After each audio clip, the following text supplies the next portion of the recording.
Hello everyone, MJ Hobby Corner here. Today's Friday, November 19th, and I started this project in my studio. It's a nice little tile for my Weird War II alternate history game. And there are these scratch build German forces that I have been working on these past couple of weeks. And I realized that I didn't have an adequate board. So I decided to make this board with a very simple technique, and this is the terrain phase of that project. So basically, I just spray a white piece of foam. It's a big block. Spray it with spray paint and let the spray paint eat away at the foam. And usually we're trying to protect the foam. We don't want it to get eaten away by the spray paint. But for this technique, I actually let the spray paint eat away at the foam, and then that's the texture that I use. I later add a gesso paste to protect it. You'll see that in just a bit. But this is the first step in texturing the board, so I don't have to use sand. Alright, so I'm now applying the homemade texture paste. All this is gesso, homemade gesso with some very fine grit that I added to it. And gesso, for those of you that don't know, is something you do when you paint on canvas. A lot of painters use homemade gessos to prime their canvas and protect it before painting. And it is also used in paper mache sculpting to add, again, primer and texturing and protection to the paper mache piece. People often refer to these gesso pastes, the powders that you use to make your gesso paste, whether it's flour, whether it's cornstarch, or baking powder. Those are all called fillers. And basically that's what it is. It's filling material. It's what closes in the gaps. Becomes pasty when you dissolve it in water. So like the cornstarch and flour together make a very thick kind of paste. And that will also depend on how much glue and how much water you add. I usually go with 1-to-1 ratios of cornstarch and flour. And then I add my glue, usually about 4 tablespoons of white glue. Probably translates into a little bit more, maybe 5 tablespoons. And then add water to the desired consistency. I never really measure the water, just do it by eye and kind of get the desired consistency. If I want it more fluid, then of course I add more water. And I use warm water because warm water, or hot water even, not necessarily boiling, but hot water, because it does help dissolve that cornstarch and flour quite nicely. And then of course I add paint, whatever kind of paint I want to add. So really the point to all this is because I'm avoiding using sand. I can use a little bit of sand if I want to make a road, or when I do my vegetation, I'll just add areas of sawdust, which then get painted. You'll see that, hopefully when the board is finished. But basically to avoid using a lot of the sand on the surface as texturing, which would require me to get more glue.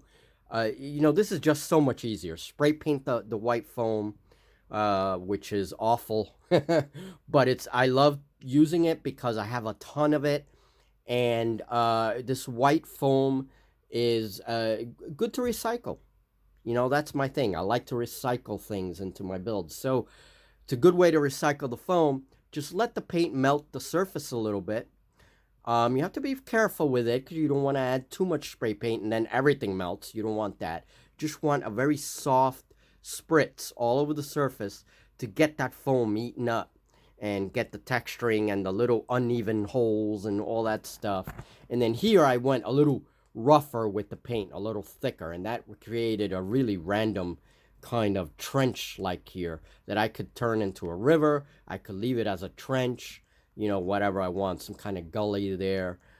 So it just works really well for me, and that's just my opinion. That's just the way I do it. It cuts down the time considerably for these boards. So this way I can play my games. I don't want to be building all the time. So here is another example using the same technique, the same kind of gesso, except instead of on foam, I actually used it on a canvas. And that's how I made these old desert tiles. And these have been with me for, oh gosh, 6 years at least. 6 years. And I mean, you know, they've just been with me forever. I used a regular, those canvas packs. I bought them at Walmart, and I bought a kind of, it's bigger than it's like the medium sized one. They have a bigger one, but I bought the medium sized one, and I made these tiles years ago. So it's the same exact gesso paste that I'm using with this on the foam was what I used here. So you can kind of see um, the texturing and stuff after it's dry brushed, you know, so it's pretty cool. It's pretty cool. This is a lot lighter, and once I'm finished, I'll put some kind of nice hard covering in the bottom here, and then I can make a small board. These are going to be very small boards because they're for small scale gaming. All right, so basically that's it. It's fun. It really is. It's fun experimenting. Okay, so it's about 2.5 hours after I added the stuff. It's already drying. There's still a lot of wet areas. The studio's a little cool. It's cooler than room temperature, so it takes a little longer to dry. If you're doing this in room temperature, it dries a lot quicker, or even if it's a little bit warmer, right? It would dry a lot quicker. Um, but that's okay. You can see the areas where the stuff is drying, okay? And it's creating this nice kind of dusty texturing as it dries, okay? But it's gonna need at least 4 hours to fully dry. I'm leaving it in the studio overnight, so by tomorrow it's gonna be dry. I can do my dry brushing and then continue to add details, right? So by tomorrow, I have a nice hard coating on it. And the cool thing is that it dries like, it reminds me of these old weathering pigments that I used to use from Secret Weapon. And it's basically the same effect that you get with the texturing paste.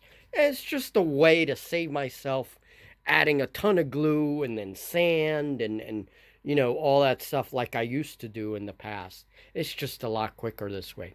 But it does take a good while to dry, and I want to let it dry fully before I do anything else.